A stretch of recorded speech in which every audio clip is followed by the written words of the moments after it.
Welcome back, guys. Welcome to the channel. My name is Mode and I am going to tell you about a new stock that I found. So this video we will do a second stock analysis. So first we have Garmin in our portfolio and now we'll add this new stock to our portfolio.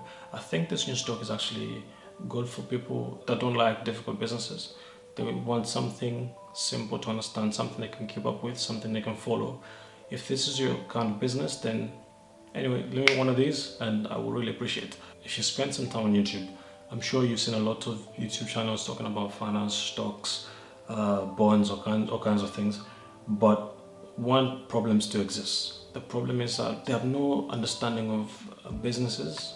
It's just like they want to buy stocks, but they have no understanding of the business itself. I've seen people buying businesses like Greg's, Carnival Cruise Line, Rolls-Royce.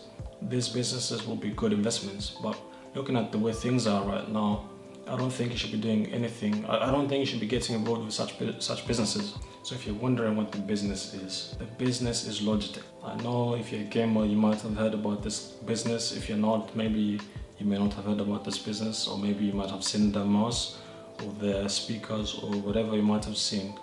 But this business is a good business. Let me put it out there right now. This business, I like this business, and I hope you see what I see in the business. Some of its products include Logitech G, UE, so that's ultimate ears, Jaybird, Blue microphones, and I hope I'm not forgetting any of them, any of the familiar ones, but those are the main ones. As I've already mentioned, you can get the idea that this business is big on gaming and work from home. In the last 6 years, Logitech has earned about 290 awards for their products. So that's not a struggling business. That's not a business that doesn't know what they're doing. They know what they're doing. They know what the customer wants. And if they know what the customer wants, it's good for them and good for the investor. So these awards are obviously for different things. So design, maybe ergonomics or whatever. Their products receive rave reviews from different YouTubers. Blue Yeti, for example, taking Blue Yeti, the microphones. Most YouTubers use these microphones.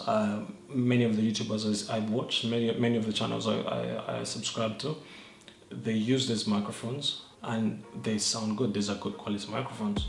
Before you consider investing in any business, I think that it's wise to ask yourself what you expect the business to do in the long term. Do you expect it to maybe be acquired, or do you expect it to continue growing sales at a certain percentage or not?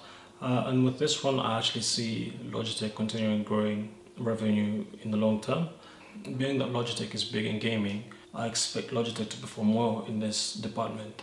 Gaming generally has been growing at about 11%. We can see even non-gamers making memes about the PlayStation or about the Xbox, or maybe making memes about, should I buy this or should I buy this for my boyfriend or girlfriend or whatever the case is. People are just, making fun about this, and you can see that gaming is actually becoming bigger, even though you're not a gamer as such. You're talking about gaming. You can see that the market is obviously getting more attention. I also see many people, even non-gamers, becoming gamers, or maybe the casual gamer becoming the heavy gamer, maybe the casual gamer continuing as a casual gamer, or maybe buying more of games for the reason that they'll be staying in the house more, if you get my point. Along Netflix and maybe Amazon Prime or whatever subscriptions you have that are keeping you busy in this time, many people actually resorting to buying games, so maybe a games console, whatever the case. So that just shows that the company will still keep benefiting from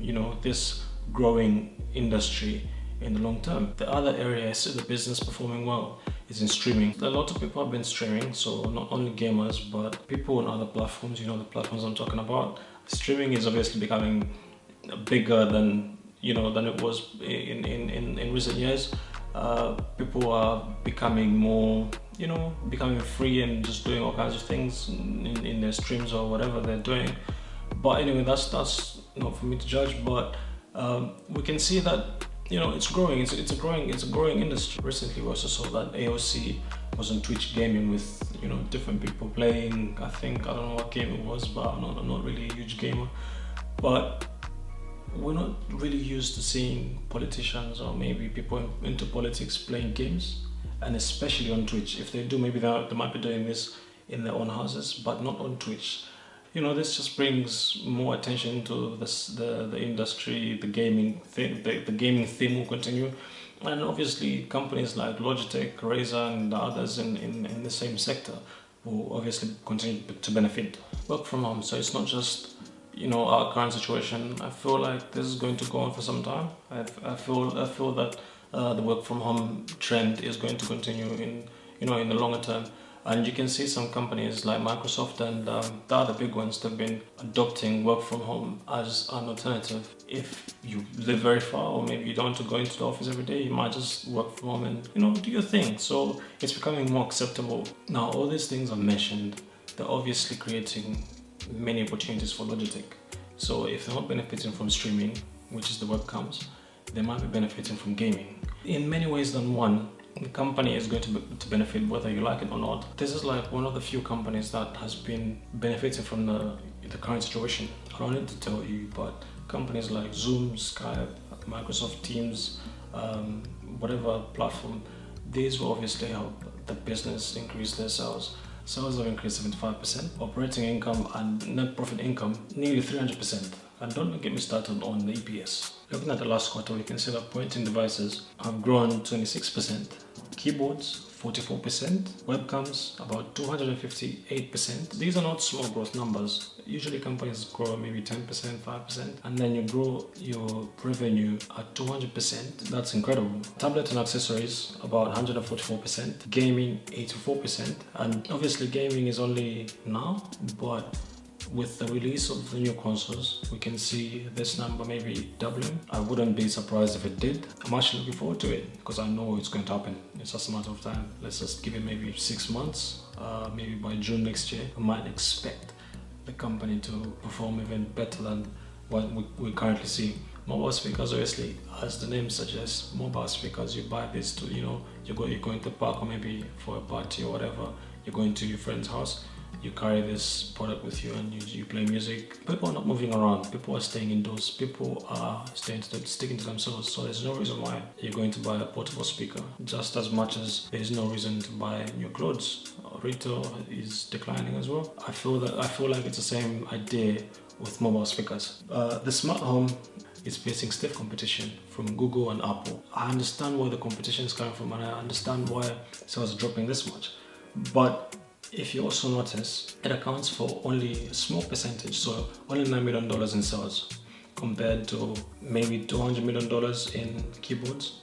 So I mean, it's manageable. Before the pandemic, the company was still performing well. It's not that they're performing well because of the pandemic or whatever. In the last 3 years, the company was growing sales at 10%. Compounded annual growth rate, and net income was around 25%, 29%. Although 29% is some people, it might be good for some people, but for me personally, I prefer maybe 20 and 23%, somewhere there. The only reason is because if it's too high, there's a high probability that it might reduce in maybe a year or two or whatever the case is. But I mean, 29% is still good. And listening to such a performance in a quarter, we know that it's not going to happen anytime soon. So this year, 2021, so the company actually measures 2021, so this year is going to be a higher percentage growth. The company is debt free, although it does have a lease liability of 35 million, paying about 3% coupon. It's a very small amount. It's not like the kind of a cruise lines or maybe the Rolls Royce that are borrowing at 5, 6, 7%. This is not like those rubbish companies. This is a good solid company with good credit and growing sales, growing income, you know, all the good things. A company with debt isn't always bad. It only becomes bad if a company borrows too much money and then they fail to pay it back, or maybe it's borrowed a lot of money and then the value of the assets are actually reducing because of the difficulty of paying this money back. Rolls-Royce is obviously in difficult times right now because they have too much debt. Logitech has some big competitors, but I feel that it's going to perform better than the rest, or maybe it stands to benefit more from, you know, what's going on around the world. So for example, EA Sports, so the company that's behind FIFA, Madden, and you know that the gamers play, I don't think I would want to get involved with that business for a simple reason that EA has been voted like one of the most hated company in the US. As an investor, I don't think that's a good prospect. I don't think that's a good sign that the company is going to be around for a lot longer. I don't think that the company is going to continue growing sales at a higher rate. I feel that they may start to decline, and it's just a matter of time before this happens. If you don't know about Take-Two, this is a company that makes Grand Theft Auto and Red Dead Redemption and some others. Take-Two is a good company, but I feel that it's very specific to gaming as compared to Logitech. So Logitech is a bit of gaming, it's also a bit of work from home and streaming. But with Take-Two, it's just gaming. If a game is flat, it's not as good as they thought it was going to be, the company is obviously going to feel this. But with Logitech, a company that's, it's a bit diversified, and there's sales coming from gaming, there's sales coming from streaming, there's sales are coming from different areas, it's from different sides of the business. It's not just like, oh yeah, we make games and we sell games. And I think I looked at Razer in around June or somewhere like that. June, maybe even before that. I did like Razer because they do make some good products for gamers. Gamers like these products, they enjoy customizing these products as they want, the RGB lighting and all that stuff. But the thing is, Razer wants to open a bank. A gaming company wants to open a bank. I don't see how those things link up or how they intersect. I don't understand, and I don't want to be part of it, so I am out. When the pandemic hit, they cancelled their guidance, so they said, no, we're not sure about this. But anyway, let's see how it goes. So then a few months later, they gave this guidance. They said 10% to 13%. Then they now changed it because of the last quarter performance. They now changed it. They upgraded to 35% to 40% in sales. They have tripled the target in the quarter. We will see sales improving for the business. I'm not surprised that this is happening.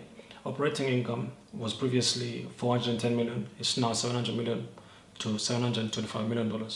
So the company has been growing free cash flow. From 2015 to 2020, it's almost doubled. So annual cash on hand in 2015 was about $533 million. Compared to 2020, it was about $700 million. Cash is a lifeline of the business. If you hear about liquidation, it starts because of a lack of cash. On Monday, when the stock dropped 20%, I actually added this. I almost doubled my position on Logitech because I believe that the company is going to do well. I've done my analysis, I've done my homework. But compared to people that are just maybe dumping this stock and maybe jumping into Pfizer or the biotech stocks that they really don't understand, stocks they should have nothing to do with, they're choosing to dump Logitech. So don't do this. Do not be part of that group. Do your own research, do your analysis, understand the business, and buy the stock once you understand the business. Logitech, for example, I've done my homework and I choose to buy it. So anyway, I'll see you in the next one, guys. Thank you for watching.